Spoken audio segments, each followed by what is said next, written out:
আসসালামু আলাইকুম। আমি তোমাদের রায়ান ভাইয়া, বর্তমানে পড়াশোনা করছি ঢাকা মেডিকেল কলেজ ফার্স্ট ইয়ারে।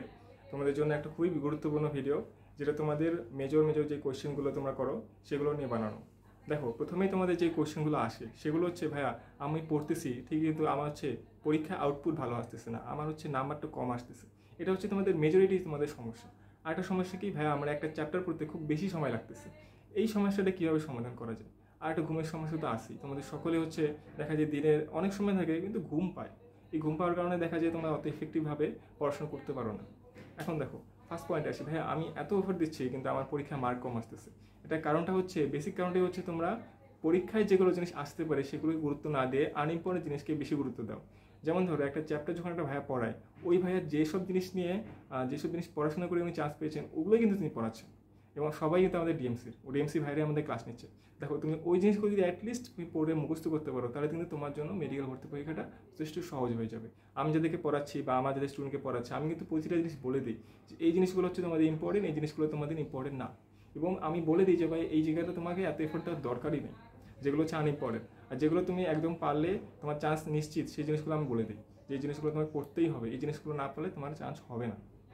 এটা হচ্ছে কথা। তার মানে তোমার গাইডলাইনের উপর থাকতে হবে, ভাইয়ের ক্লাসগুলোকে ফোকাসলি দেখতে হবে এবং যেটা বলতেছে মার্ক করে রাখতে হবে বইয়ে। কারণ তুমি একটা ক্লাসের 60 মিনিট বা 2 ঘন্টার ক্লাস কিন্তু পুরোপুরি রিকল করতে পারবে না, তোমাকে দাগায় রাখতে হবে। এটা হচ্ছে ফার্স্ট কথা। তার মানে তুমি এফেক্টিভলি পড়তে হলে তোমাকে যে কোনোভাবে রিলেট করে পড়তে হবে, ভাইয়ের কথাগুলো ফোকাস দিয়ে পড়তে হবে এবং ট্রাই করতে হবে ক্লাসের সাথে তোমাকে লিখতে হবে। কাজের সাথে তুমি লেখা মানে কি, যে অনেকগুলো সংখ্যা আসে, অনেকগুলো ট্রিক্স লিখে দেয়, ট্রিক্সগুলো তুমি বইয়ের সাইডে লিখে রাখবা অথবা খাতার মধ্যে একটু একটু একটু নোট করে রাখবা। এটা হচ্ছে কথা, তাই না? এখন সেকেন্ড পয়েন্ট কি বলো তো, তোমার একটা চ্যাপ্টার পড়তে বেশি সময় লাগতেছে। বেশি সময় লাগার একটাই কারণ, তোমরা লাইন বা লাইন পড়তে চাও, সবই বুঝতে চাও। এখন শোনো, মেডিকেল ভর্তি পরীক্ষায় তুমি বুঝে অ্যান্সার করলে না মুখস্থ অ্যান্সার করলে, এটা কিন্তু কেউ দেখবে না। তুমি যদি মুখস্থ করে অ্যান্সার করতে পারো তাহলে ভালো। এটা হচ্ছে সবচেয়ে বেস্ট। কেন বললাম ভাইয়া, দেখো, তোমাদের 3 মাসের সময় 2 মাস তোমাদের জাস্ট বইটা দাগাবে, পরের 1 মাসে তোমাদের পরীক্ষা। তুমি 2 মাসে যদি 56টা যে চ্যাপ্টার পুরোপুরি বুঝতে চাও, কোনোক্ষণই সম্ভব না। হয় তোমার হচ্ছে তোমার একাডেমিক লাইফে তোমাদের বেসিক একদম টপ নচ হতে হবে, না হলে তোমাকে এডমিশনে এসে এতটা এফোর্ট দিতে হবে যে তোমার ঘুমানোই যাবে না। 2-3 ঘন্টা ঘুমায় তোমাকে পড়তে হবে যদি তুমি সব বুঝতে চাও, যেটা কখনোই সম্ভব না। তাই ট্রাই করবা যে তোমাদের যেই ভাইরা আছে বা আমি আছি বা আমি যাদেরকে পড়াচ্ছি, তারা কিন্তু আমি বলে দিই যে ভাইয়া এই জায়গাগুলো হচ্ছে তোমাকে মনে রাখতেই হবে, বা এই জায়গাগুলো হচ্ছে কি, এখান থেকে কিন্তু প্রশ্ন আসার চান্স বেশি। এই দেখো, প্রশ্ন প্রিডিক্ট করা যায়, কিন্তু একটা জায়গা থেকে যখন এরিয়া মার্কিং করবা তখন ওই জায়গা থেকে প্রশ্ন বেশি আসার সম্ভাবনা বেশি থাকে। কেন, সারা ওখানে ওই জায়গাতে নলেজ বেশি থাকে। মেডিকেল নলেজ কিন্তু এরকম যে ওই জায়গায় তোমার কি বলো তো, ওই জায়গা হচ্ছে তোমার যেখানে তোমরা মার্ক করে রাখবে, দেখো ওখানে বেশি বেশি প্রশ্ন আসে, মানে সারা হচ্ছে ওই জায়গায় স্ট্রং বেশি, ওরাও জানে বেশি, তো এখান থেকে প্রশ্ন করতেছে। অ্যান্ড ইভেন আমরা যারা মেডিকেলে আমরা বুঝি যে এই জায়গাগুলো কেন ইম্পর্টেন্ট, কারণ মেডিকেলে এখান থেকেই প্রশ্ন হয়। ঠিক আছে? আর যাদের হচ্ছে তোমাদের ঘুমের সমস্যা, ভাইয়া দেখো, তোমাদেরকে ঘুমটা কন্ট্রোল করতে হবে এইভাবে যে তুমি ধরো দিনে একটা সময় তুমি নিজে ঘুমালা, দিনে হচ্ছে তুমি 4টার সময় 5টার সময় একটু ঘুম দিলা, সকালে ওঠার পরে একটু বড় পড়াশোনা দিয়ে তুমি 5টার দিকে ঘুমাই গেলা, 5টার দিকে বা 4টার দিকে ঘুমাই, তুমি 6টার দিকে উঠে চা নাস্তা করে আবার পড়তে বসলা।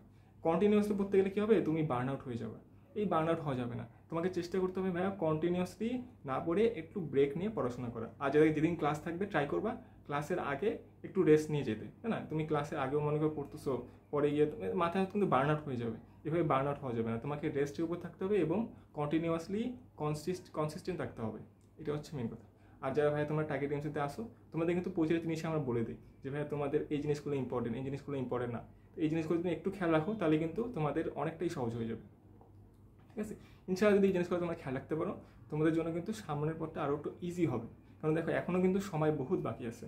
তোমাদের যদি ডিসেম্বরে পরীক্ষা হয়, তাহলে নভেম্বর এদিকে তোমাদের কিন্তু সময় আছে। তার মানে তোমরা যদি ফোকাস দিয়ে পড়তে পারো, তার মানে কিন্তু তোমরা অনেকটাই আগে যাবে। দেখো, এনডিসি ম্যাটার করে না, হলি ক্রস ম্যাটার করে না, ম্যাটার করে তোমার পরিশ্রমটা কতটুকু দিচ্ছ।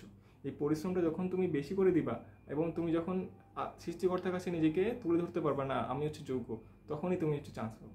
ইনশাআল্লাহ তোমরা সবাই একটা ভালো জায়গায় যাও, এটা দোয়া করি।